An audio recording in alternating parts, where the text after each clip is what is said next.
ఈ వెహికల్ వచ్చింది కాబట్టి బతికిపోయాము, లేకపోతే ఇంత దూరం నడవడం మా వల్ల అయ్యేది కాదు. ఇక్కడ జలపాతాలు ఎంత అందంగా ఉన్నాయి అంటే నిజంగా చెప్పడానికి నాకు మాటలు కూడా రావట్లేదండి. నిన్నటి దాకా వర్షాలు ఎక్కువగా ఉండడం వల్ల జలపాతం ఇంకా అధికంగా పడుతుంది. అదొకటి. ఈ కార్తీక పౌర్ణమి రోజు కాబట్టి ఎక్కువ జనాల తాకిడి ఉండడం వల్ల దగ్గర దాకా వెళ్ళనివ్వట్లేదు. లేదంటే మనం దగ్గరికి వెళ్ళి ఇంకా వాటిని ఆస్వాదించవచ్చు. హాయ్ అండి, నమస్తే.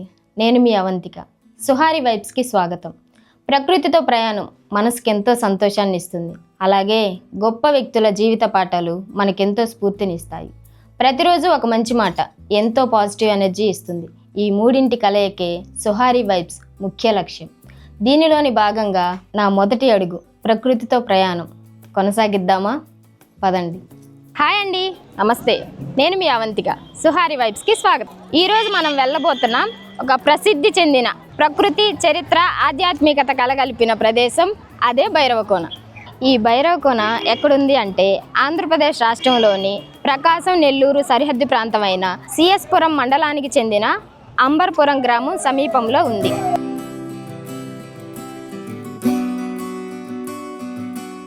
ఈ భైరవకోనను ఎలా చేరుకోవచ్చంటే ఒంగోలు నుండి సుమారు 150 కిలోమీటర్లు, నెల్లూరు నుండి 160 కిలోమీటర్లు, గుంటూరు నుండి 200 కిలోమీటర్లు, పామూరు వరకు బస్సు ప్రయాణం చేసి అక్కడ నుండి ఏదైనా ప్రైవేటు వాహనం ద్వారా భైరవకోనని చేరుకోవచ్చు.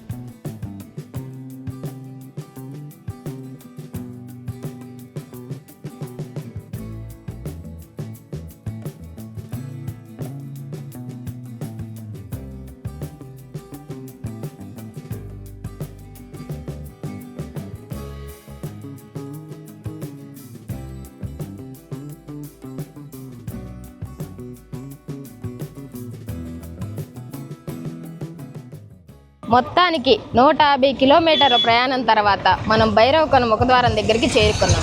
ఇక్కడి నుంచి మన ప్రయాణం ఇంకా అందంగా ఇంకా 5 కిలోమీటర్లు ప్రయాణం చేయాలి. ఇప్పుడు అసలైన మన ప్రకృతితో ప్రయాణం స్టార్ట్ అవుతుంది. అది కొండలు, చెట్ల మధ్య. మనం ఇక్కడి నుంచి ఇంకా ప్రయాణం కొనసాగిద్దాం.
ఇలాగా ఫ్రీ వెహికల్స్ కూడా ఉన్నాయి పండగ సందర్భంగా.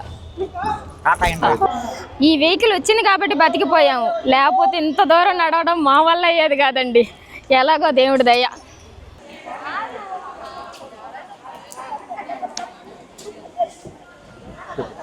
ఎదురుగా జలపాతం, పక్కనే శివుడు ఉన్నాడండి. ఒక్కసారి మనం శివయ్యని దర్శించుకొని వద్దాం.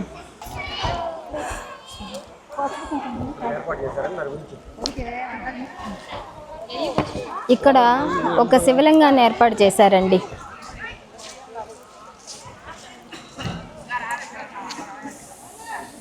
ఎంతో కన్నుల పండగ శివయ్య దర్శనం మనకి ఇక్కడ ఎంట్రన్స్లోనే కనిపిస్తుంది.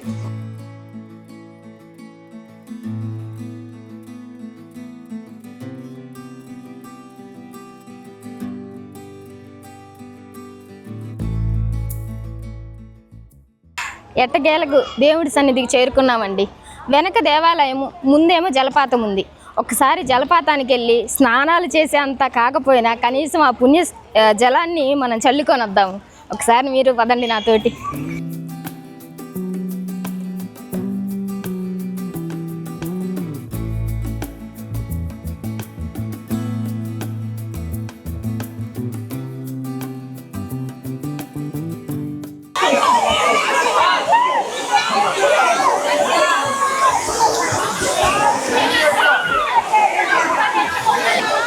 ఇక్కడ జలపాతాలు ఎంత అందంగా ఉన్నాయి అంటే నిజంగా చెప్పడానికి నాకు మాటలు కూడా రావట్లేదండి. నిన్నటి దాకా వర్షాలు ఎక్కువగా ఉండడం వల్ల జలపాతం ఇంకా అధికంగా పడుతుంది. అదొకటి. ఈ కార్తీక పౌర్ణమి రోజు కాబట్టి ఎక్కువ జనాల తాకిడి ఉండడం వల్ల దగ్గర దాకా వెళ్ళనివ్వట్లేదు. లేదంటే మనం దగ్గరికి వెళ్ళి ఇంకా వాటిని ఆస్వాదించవచ్చు.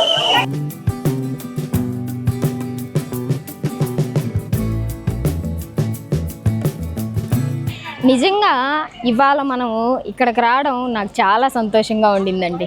ఈ కార్తీక పౌర్ణమి రోజు ఇక్కడ ఈ దేవాలయ దర్శనము మనసుకి ఎంతో ప్రశాంతతనిస్తుంది. అలాగే ఇక్కడికి నేను రావడం అదృష్టంగా ఫీల్ అవుతున్నాను.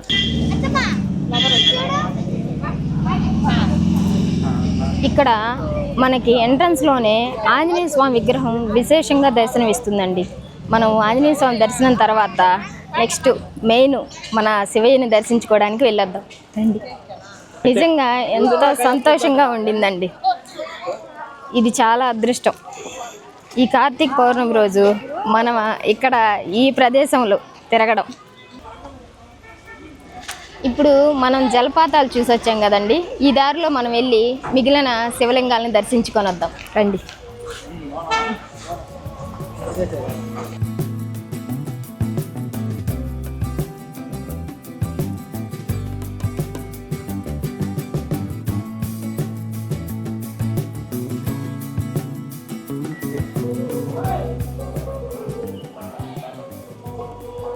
ఇక్కడ ఒక మండపం కనిపిస్తుందండి.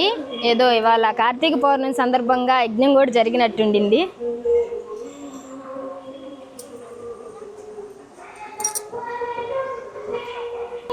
ఈ పౌర్ణమి రోజు నిజంగా ఈ ప్రదేశంలో ఉండడం నాకెంతో సంతోషాన్ని ఇస్తుంది.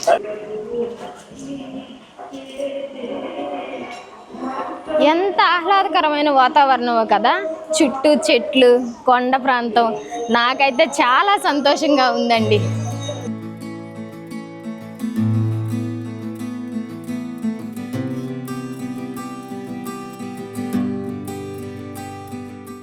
నిజంగా చాలా రోజుల నుంచి ఎదురు చూస్తున్నామండి ఆ శివయ్య దర్శనంతో మీతో మాట్లాడడం కోసం కూడా.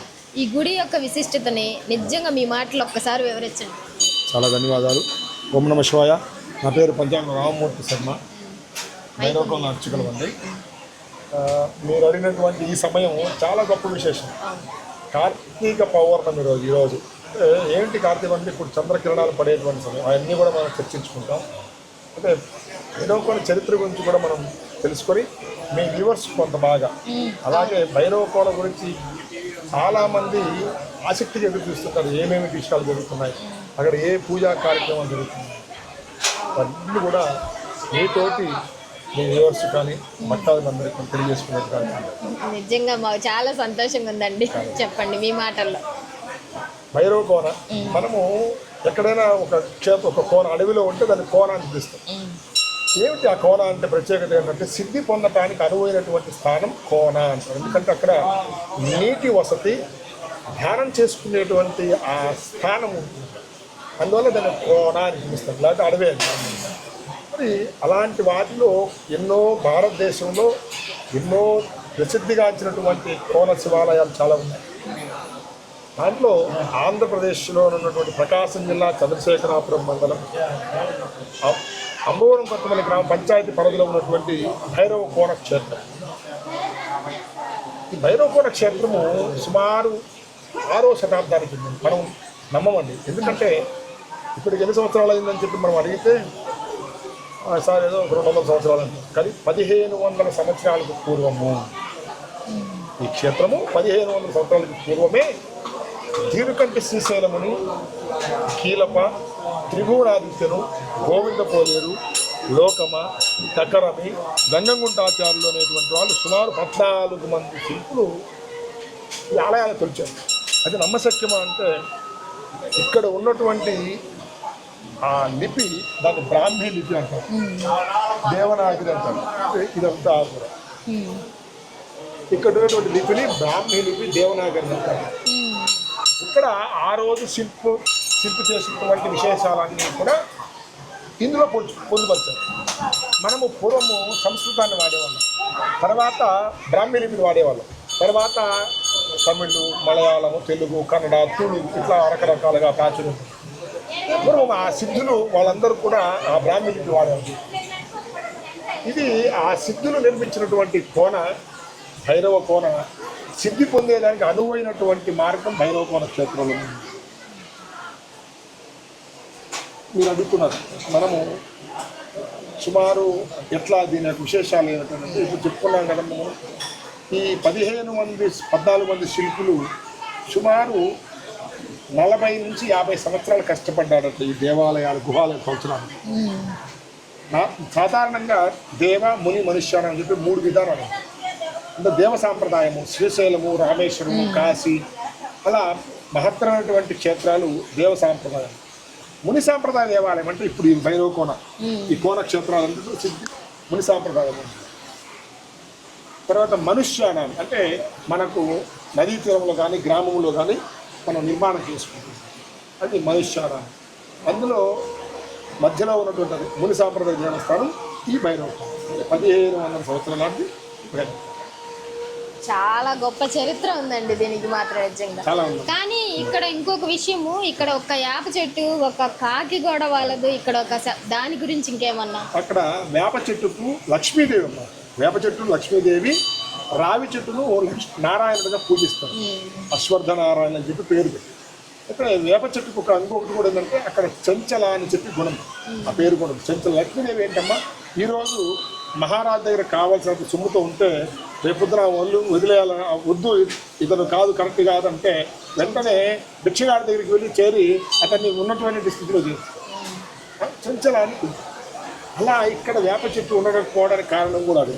అలానే కాకి ఏమిటంటే శనికి వాహనం కాకి కాబట్టి భైరవ కోన క్షేత్రానికి వచ్చేటువంటి భక్తులకు ఆ శని ఈతి బాధ అనేది కూడా ఉండకూడదు అనే ఉద్దేశంతో ఇక్కడ కాకి ప్రవేశం లేదు అని చెప్పి పురాణాల ప్రకారం చెప్తున్నాం. మనము ఇంకా చాలా చాలా గొప్ప విశేషాలు ఉన్నాయమ్మా. అంటే మనము ఒకసారి తింటే అది అయిపోతుందేమో అన్నటువంటి భావనగా ఉంటుంది. కొద్దిగా లోభిలాగా కొద్దిగా తినడానికి ప్రయత్నం చేస్తాం. కానీ చాలా విలువైన క్షణం ఈ టైం మాకు మీరు అందించడం మాత్రం నిజంగా గొప్ప విషయం. కార్తీక పౌర్ణమి అందుకే మిమ్మల్ని పిలిచాను. కార్తీక పౌర్ణమి నిజంగా శివయ్య ఆశీస్సులు మాకున్నాయని మేము అనుకుంటున్నాం. మీరు కూడా ప్రత్యేకమైనటువంటి శివలింగాలు ఉన్నాయంటారు. ఏంటి ప్రత్యేకత అసలు వీటికి అంటే చెప్తాను మీకు. ఇక్కడ మనము భైరవ కోన క్షేత్రము అష్టగుహాలయాలు ప్రత్యేకత అని అంటే ఇప్పుడు మనం నిలబడినటువంటి నగరేశ్వర ఆలయము 5వది. అయితే మొదటిది శశినాగలింగము, తర్వాత కాశీ విశ్వేశ్వరుడు, రామేశ్వరుడు, భర్గులేశ్వరుడు, నగరేశ్వరుడు, మల్లికార్జునేశ్వరుడు, పక్షఘాతేశ్వరుడు, అష్టకాల ప్రచండ భైరవుడు అని చెప్పి 8 ఆలయాలు. ఈ 8 ఆలయాలు కూడా బ్రహ్మసూత్ర ఆలయాలు అంటారు. అంటే ఆ శివుడికి ఊర్ధ్వన త్రిపుండ్రముగా అంటే పైన త్రిపుండ్రముగా, కిందికి 3 గీతలు, చుట్టూరు కూడా ఆ గీతల్లాగా ఉన్నటువంటి అర్ధచంద్రాకార గీతలను బ్రహ్మసూత్ర లింగాలు అంటారు. ఇక్కడ ఉన్నటువంటి ఈ బ్రహ్మసూత్ర లింగాలు 108 శివలింగాలు ఉన్నాయి ప్రత్యేకత. 8 ఆలయాలు అనుకున్నాం కదా. అయితే చిన్న చిన్న శివలింగాలు ఇదే కొండ గుహలోనే చిన్న చిన్న శివలింగాలు 100 ఉన్నాయి. ఆ 100 కూడా బ్రహ్మసూత్రాలు. ఇవన్నీ కూడా ఆ పల్లవుల కాలంలో దీనికంటే శ్రీశైల ముని, త్రిభువనహజ చిరుకీలప వాళ్ళ యొక్క ఆధ్వర్యంలోనే తొలచినటువంటి క్షేత్రం 8 ఆలయాలు. ఇక్కడ ప్రత్యేకత ఏంటి అంటే ఒక్కొక్కటి బాణలింగాలు, ఇక్కడ మాత్రం పద్మలింగం అంటారు. కొద్ది ప్రత్యేకత. అలాగే బ్రహ్మ విష్ణు మహేశ్వరుడు త్రిమూర్తులు కలిసిన క్షేత్రం. ఇటువైపున బ్రహ్మ ఉంటారు స్వామివారికి, కుడివైపున బ్రహ్మ, ఎడమ వైపున విష్ణుమూర్తి ఉంటారు. ద్వారపాలకు ఇరువైపు అంటే శృంగి భృంగితోటి ఆ బ్రహ్మ విష్ణువు ఉంటారు. అది ప్రత్యేకత. కైలాసంలో స్వామివారి దగ్గర శివ పరివారం అంటే నంది, చండీ, వినాయకుడు, శృంగి భృంగి శివ పరివారం. ఇక్కడ కూడా అలానే ఉంది. మనం ఒక దేవాలయాన్ని నిర్మాణం చేయడం సులువమ్మ, తొలచడం కష్టం. ఇక్కడ ఈ ఉన్నటువంటి ఈ ఆగమ శిల్పాలలో ఏ శిల్పము దెబ్బతిన్నా కూడా ఆ దేవాలయానికి మొత్తానికి కూడా అది అందం పోతుంది. మరి ఆ శిల్పులు ఎంత చక్కగా చేశారు. అది మనం ఇక్కడంటే నంది, వినాయకుడు, నంది, చండి, శృంగి భృంగి వీళ్ళని ఏమంటారు?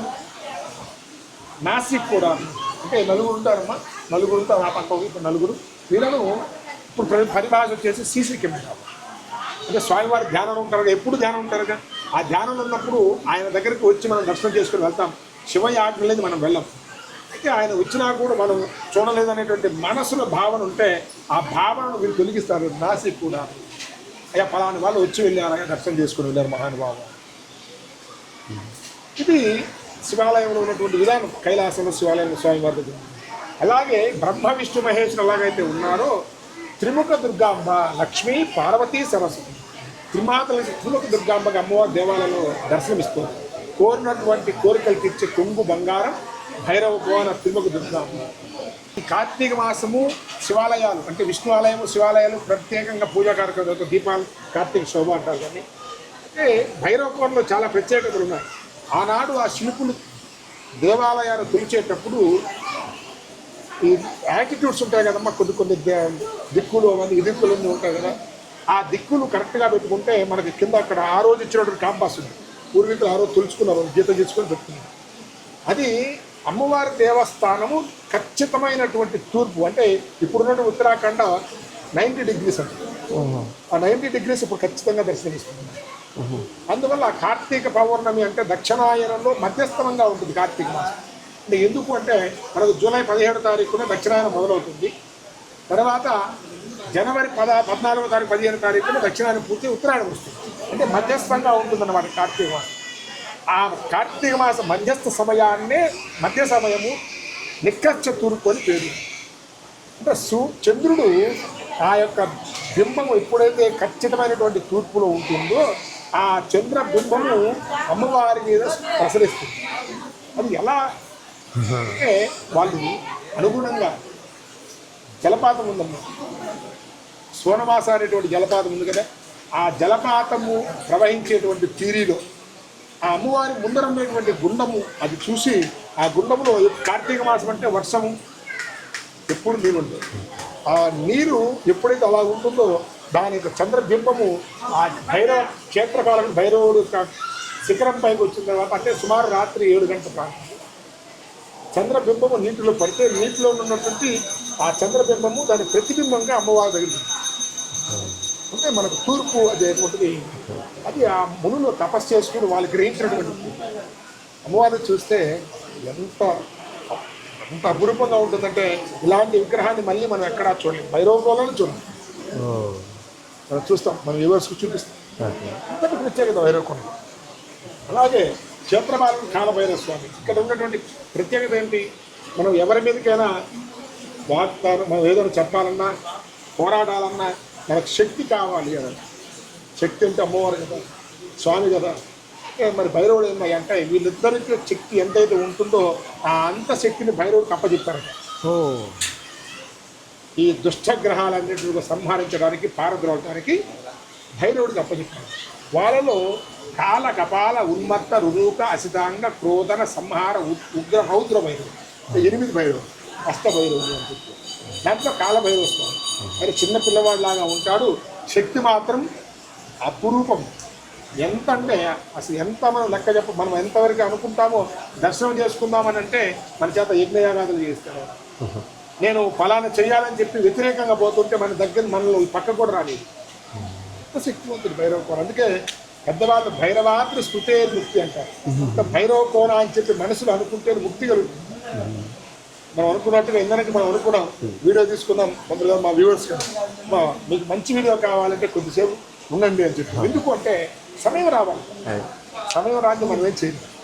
అలా భైరవ కోనలో అంతటి ప్రత్యేకత. ఈ శిలల మీద మనం నిలబడి మాట్లాడుతున్నామంటే మనం ఎప్పుడో చేసుకునేటువంటి అదృష్టం. పెద్దవాళ్ళు ఇచ్చారు మా భాగ్యం. మనం లేకపోతే మనం ఎవరు ఇక్కడ భారతదేశంలో మహత్తరమైనటువంటి క్షేత్రాలు దేవగుడుగా ఉండేటువంటి క్షేత్రం భారతదేశం. భారతదేశంలో మనం జన్మించడము, ఇలాంటి మహాసంపదలో కూర్చొని మనం మాట్లాడడం అంటే ఎంతో అదృష్టం. భైరవ కోన క్షేత్రము 4 శాఖ వాళ్ళు ఇక్కడ పర్యవేక్షణ. ముందుగా ఈ దేవాలయాలన్నింటినీ కూడా ఇక్కడ ఫలానా దేవాలయం ఇక్కడ ఉంది, ఫలానా సంవత్సరాల క్రితం చెందిందని చెప్పి దీన్ని ప్రాచుర్యాన్ని తీసుకొచ్చిన వాళ్ళు పురావస్తు శాఖ, ఆర్కాలజీ సర్వే. తర్వాత ఎండోమెంట్ డిపార్ట్మెంట్, దేవాదాయ ధర్మాదాయ శాఖ వచ్చేటువంటి భక్తులకు కానివ్వండి అందరికీ కూడా వసతులు ఇక్కడికి ఇబ్బంది పడకుండా చేస్తున్నారు. పర్యాటక శాఖ, మరియు ఫారెస్ట్ వాళ్ళు, రెవెన్యూ శాఖ, మరియు పోలీస్ శాఖ. ఎందుకంటే ప్రతి శాఖ వాళ్ళు భైరవ కోన సార్ మేము పలానా పని సార్ మాకు భైరవ కోన అంటే ఎన్ని పనులు ఉన్నా సరే అన్ని పక్కన పెట్టి ముందు భైరవ కోన పని చూడండి అని చెప్పి. ఏ శాఖ వాళ్ళైనా సరే, రెవెన్యూ శాఖ కానీ, పోలీస్ శాఖ కానీ, పంచాయతీ ఎవరైనా సరే. ఎందుకంటే భైరవ కోన అంటే వాళ్ళకు కూడా మనసులో. అయితే ఇక్కడ ఉన్నటువంటి మెయిన్ ఒక ఇబ్బంది ఏంటంటే అంతా ఫారెస్ట్ ఎన్క్లోజర్. ఫారెస్ట్ ఎన్క్లోజర్ వల్ల లోపలికి డెవలప్మెంట్ చేయడానికి కొద్దిగా అంతా ఇబ్బందిగా ఉంటుంది. కాబట్టి దాన్ని కొంత అనుకూలాలు వచ్చాయి. ఇప్పుడు జరుగుతుంది. గౌరవనీయ శాసనసభ్యులు, ఖనిజ శాసనసభ్యులు శ్రీ ఉగ్రనరసింహారెడ్డి గారు, మరియు మా చైర్మన్ గారు శ్యామసుందరరాజు గారు, అలాగే మా ఈఓ గారు వంశీకృష్ణారెడ్డి గారు అందరూ సమన్వయంతో అన్ని డిపార్ట్మెంట్ కోఆర్డినేషన్ చేసుకుంటూ అభివృద్ధికి ఏమేమి కావాలి ఇప్పుడు మనం చూసాం. ఏమేమి కావాలి, ఎట్లా, ఏంటి అని ఆయన ఏమంటారు మా వాళ్ళు, మా చైర్మన్ గారు కానీ అలా అభివృద్ధి కావాలంటే ఏమి చేయాలో అది చెప్పండి నేను చేసిస్తాను. అంటే ఎలాగంటే అలా కాకుండా ఒక మాట ఎవరు కూడా అనకూడదు. బ్రహ్మాండంగా బాగుందయ్యా అనేట్టుగా ఉన్నాం తప్ప ఇలా చేసామనకూడదు అనేది ముందు సూచనలు తీసుకొని చేస్తున్నాం. తర్వాత కొద్ది రోజుల్లోనే కాలభైరవ హోమాలు మొదలు పెడుతున్నారు క్షేత్రంలో. అది ప్రత్యేకత. మీరు చెప్పండి. అంటే ఇందాక ఒక పంతులు గారు అన్నారు కాలభైరవ కాదండి బాలభైరవ అని. అది మాకు కొంచెం క్లారిటీగా. బాల కాల రెండు ఒకటేనా? కపాల ఉన్నత ఉగ్ర రౌద్ర భైరవుడు. అంటే మీరు ఏదైతే చెప్తున్నారో ప్రేక్షకులు అదే ఖాయం చేసుకుంటారు కాబట్టి. కాలభైరవ స్వామి, కాలభైరవుడు, కాలభైరవుడు అని అంటే కాలభైరవుడు అంటే చిన్న పిల్లలాగా ఉంటాడు. అదేనండి కాలభైరవుడు ఏంటంటే అంత ప్రత్యేకత. మనం ఆ విగ్రహాన్ని చూస్తేనే మీరు ఆ విగ్రహాన్ని పూర్తిగా తీసుకోండి. ఆ విగ్రహము హస్తంలో ఉన్నటువంటి కపాలము కింద కారేటువంటి మధుపాన్ని తీసుకునేటువంటి శునకాలు. మీరు ఆ విగ్రహాన్ని బాగా చూడండి. దరిదాపు ఎక్కడ కనిపించదు అలాంటి విగ్రహం. ఎంత పెద్ద విగ్రహం అలాంటి విగ్రహం కనిపిస్తుంది. చాలా బాగుంటుంది. ఎడమ చేతిలో కపాలం ఉంటుంది. కపాలం కింద మధుపం అంటే అది రక్తం కారుతూ ఉంటుంది. దాన్ని తీసుకుంటూ ఉంటాయి శునకాలు. ఇట్లా ప్రత్యేకమైనటువంటి ఇది భైరవ. అందువల్ల చూడండి భైరవ కోణంలో రాబోయేటువంటి కాలంలో కాలభైరవ హోమాలు, రుద్రహోమాలు జరుగుతుంది. అవన్నిటి కూడా దేవస్థానం దాన్ని నెట్లో పెడుతుంది, ఆన్లైన్లో పెట్టి దాన్ని ప్రాచుర్యం మీడియా ద్వారా మీడియా వాళ్ళు ఎక్కువ. లేకపోతే చాలా మంది చేరాలి. మేము ఎంతమంది చెప్పగలుగుతాం? మేము 100 మంది చెప్పాలి, లేదా 1000 మంది చెప్పగలుగుతాం. మీరు 1,00,000 మంది చెప్తారు. అందువల్ల అది కూడా చాలా గొప్ప విశేషం. ఖచ్చితంగా చాలా ఉన్నాయి. మీరు 105 శివలింగాలు ఉన్నాయి. అంటే 8 శివలింగాలు ప్రధానమైన చిన్న చిన్న శివలింగాలు మొత్తం 100 అలాంటివి. అన్నీ చూడండి, చూపించండి మీ వ్యూవర్స్. కార్తీక పౌర్ణమి రోజు ఇక్కడ ఉండడం వల్ల నాకు చాలా సంతోషంగా అనిపించిందండి. నేను నిజంగా నేను చూసిందే కాకుండా మీకు కూడా శివయ్య దర్శనం చేయించాలనుకున్నాను. కానీ ఇక్కడ జనం తాకిడి ఎక్కువగా, అందులో ఈ కార్తీక పౌర్ణమి రోజు అవ్వడం వల్ల చాలా జనం ఎక్కువగా రావడం జరిగింది. అసౌకర్యం కలిగించకూడదండి భక్తులకి అని మనకి అనుమతి ఇవ్వలేదు. అది కొంచెం సమస్య అయింది. లేకపోతే నార్మల్గా అయితే మనం ఒక్కొక్క లింగాన్ని గురించి ఇక్కడ మనం దర్శించుకోవచ్చు. అలాగే పంతులు మనకి వివరంగా విశదీకరిస్తారు. ఆ అసౌకర్యం ఒకటి జరిగింది. నేను మీకు పూర్తిగా చూపించలేకపోవడానికి కారణం అది. ఈ కార్తీక పౌర్ణమి సందర్భంగా మనకి ఈ పుణ్యక్షేత్రం దర్శించుకోవడం నాకు సంతోషంగా ఉంది, మీకు కూడా సంతోషాన్ని ఇచ్చింది అనుకుంటున్నాను. నా ఈ చిన్ని ప్రయత్నం మీకు నచ్చిందనే భావిస్తున్నాను. నా ఈ ప్రయాణంలో ఏమన్నా లోటుపాట్లు ఉంటే మీరు కామెంట్ రూపంలో చెప్పొచ్చండి. అలాగే ఈ వీడియో మీకు నచ్చితే మీకు లైక్ చేయండి, షేర్ చేయండి, అలాగే సబ్స్క్రైబ్ చేసుకోండి, అలాగే నన్ను సపోర్ట్ చేయండి. మరొక సరికొత్త ప్రయాణంతో మళ్ళీ కలుద్దాం. ఇట్లు మీ అవంతిక.